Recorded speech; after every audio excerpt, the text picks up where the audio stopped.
બહુ સારું મળ્યું છે, બહુ સરસ છે, સગવડ સારી છે, બહુ સુવિધા। પહેલાં અમે રૂમ રસોડામાં બહુ ઝૂંપડપટ્ટી જેવા મકાનમાં અમે રહેતા હતા, અત્યારે સારું બહુ મોટું મકાન મળ્યું છે અમને લક્ષ્મીપરા રોડ ઉપર।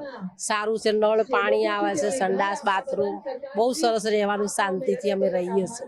ઘણા વર્ષોથી હું ભાડે રહેતો હતો, હવે આવાસ યોજનાના લીધે નરેન્દ્ર મોદી સાહેબના લીધે અમને આવાસના મકાનો મળી ગયા છે। હાલ સમા વિસ્તારની અંદર નીલકંઠ રેસિડેન્સીની અંદર અમારું મકાન આવેલું છે।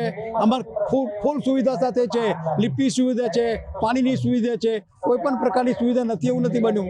સારી સુવિધામાં આપણા મકાન, સારા લોકેશનમાં પણ અમને આ મકાન મળ્યું છે। 1,23,000થી વધુ મકાનોનું આજે લોકાર્પણ થઈ રહ્યું છે। 9,000થી વધુ મકાનોનું ખાતમુહૂર્ત આજે થઈ રહ્યું છે। ત્યારે આજે લાખો પરિવારોને પોતાના ઘરનું ઘર ગુજરાતની અંદર મળી રહ્યું છે। ત્યારે આજે 182 વિધાનસભામાં ઐતિહાસિક રીતે તમામ જગ્યા પર વર્ચ્યુઅલી કાર્યક્રમ યોજાઈ રહ્યો છે। આશરે 10 લાખ જેટલા લોકો આ વર્ચ્યુઅલી માન્ય વડાપ્રધાનને સાંભળવાના પણ છે।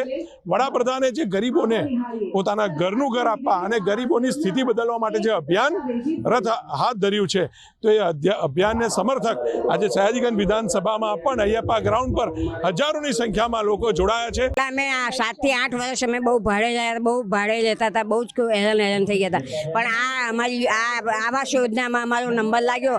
લક્ષ્મી પૂજાના 13 માળના મકાનમાં અમારો નંબર લાગી ગયો, એટલા બધા અમે ખુશ થઈ ગયા કે ના પૂછવાની વાત। બધી સુવિધા ત્યાં સારી છે, નળ પાણી તો અમારે જતું જ નથી।